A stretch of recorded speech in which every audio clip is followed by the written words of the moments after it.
Good morning, students. Once again, you are welcome to Excel Commerce.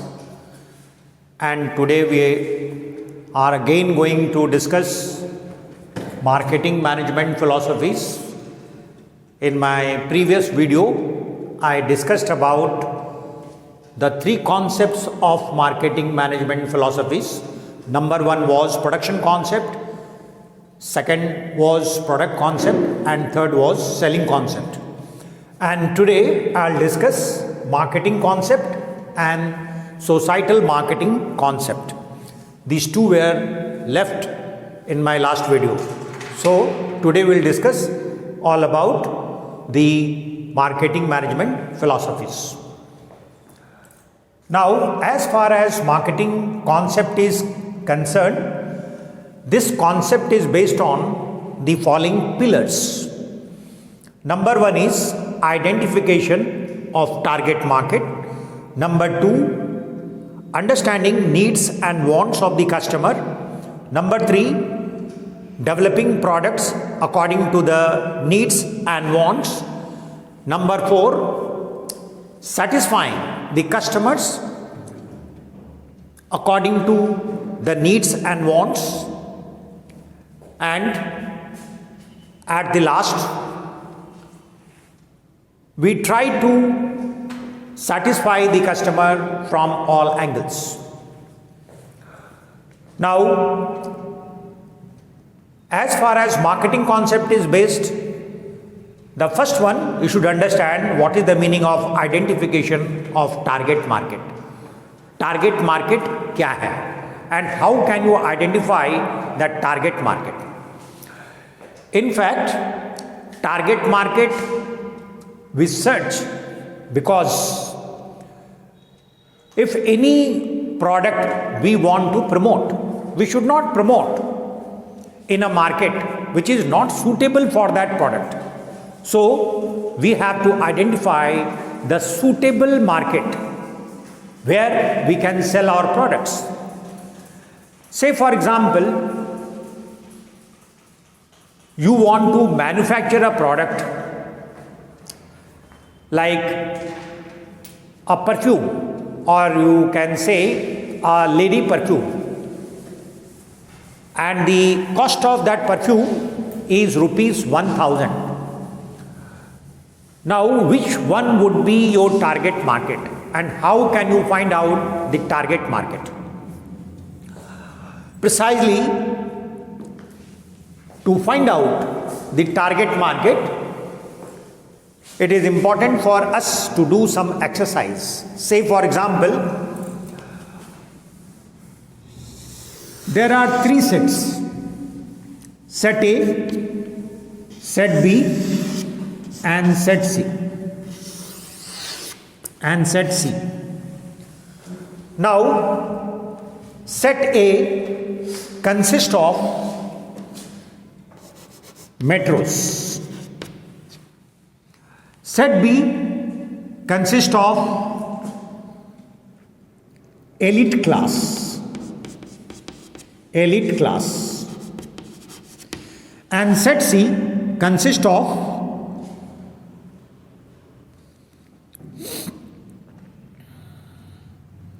HIG. Set C consists of HIG. Actually, these all three sets, we find that since the product is of high value product, we can sell those products here. We can sell those products in metro because the people who live in metro, their pocket supports for that product. Second one, some people have the money but they do not have the taste of perfume. So you will have to select the elite class who are qualified, who attain high society. There you can sell that product. And third one, who belongs to HIG, means higher income group, who have the money to buy the product. So these are the three sets where we can sell those products. Now, how can you make target market, or how can you select target market? If you combine all the three sets A, B, C, and the common area A, B and C, and this is your common area where you can hit to get the sales. So this is your target market. In this way, we can identify the target market. If you want to market any product, it is important for us to identify the target market.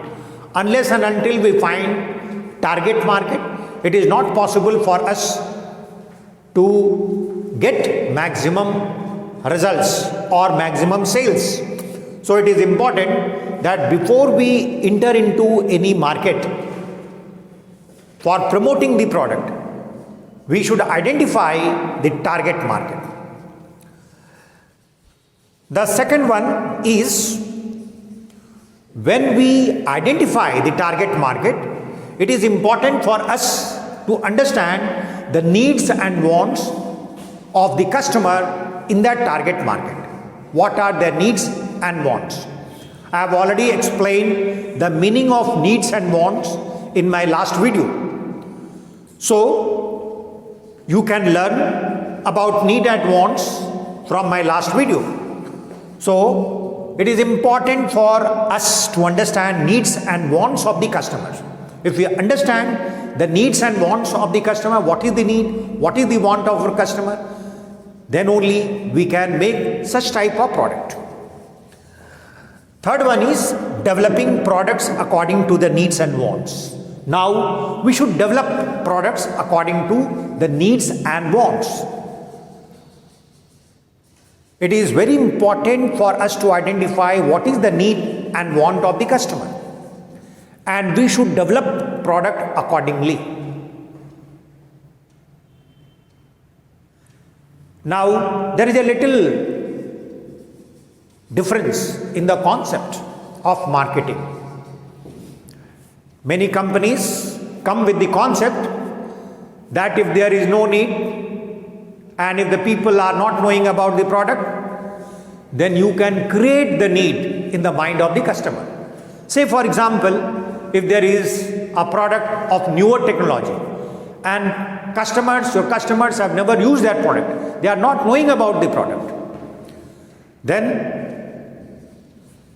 the requirement is that you create the need in the minds of the customer, and then you can develop the products according to the need and want, and by selling those products you can satisfy the needs and wants of the product.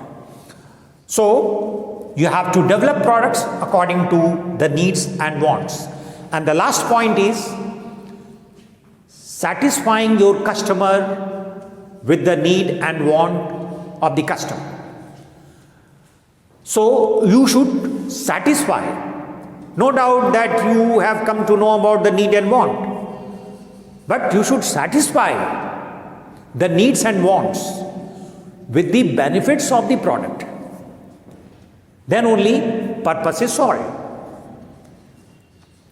So you should focus on all the 4 points: identification of target market, understanding needs and wants of the customer, developing products according to the needs and wants, and satisfying the customer according to their need and want with the help of the feature, advantage and benefit of the product. And now I'll discuss about the last concept of marketing management philosophy is societal marketing concept. What is the meaning of societal marketing concept? We have already learned in marketing concept that you should satisfy the need of the customer. You should satisfy the need and wants of the customer. But at the same time, you have to consider about the welfare of the society. Say for example, drugs, or anything which can create habit, or it is a habit forming substance that can satisfy the need and want of the customer. But as a marketeer, we should not go for it. As a marketeer, we have to understand the need and want. We should try to satisfy the need and wants of the customer, but not at the cost of their well-being, with their health. It is important for us to consider that no doubt drug or narcotics, it can satisfy them, but we should not market such type of products. That is the meaning of societal marketing concept. So we have to see that whether it is good for the society or not. The product which we are promoting, whether it is good for the society or not. If it is good for the society, then only we should promote that product. Otherwise, we should not. So you should understand the meaning of societal marketing concept. So marketing, not only doing for profit maximization, but also thinking for the society. So hope you must have understood about societal marketing concept, and in my previous video I have already discussed all the three concepts, and in this video the fourth and fifth points were discussed. So I think you must have understood all about the marketing management philosophy. Thank you. Have a nice day.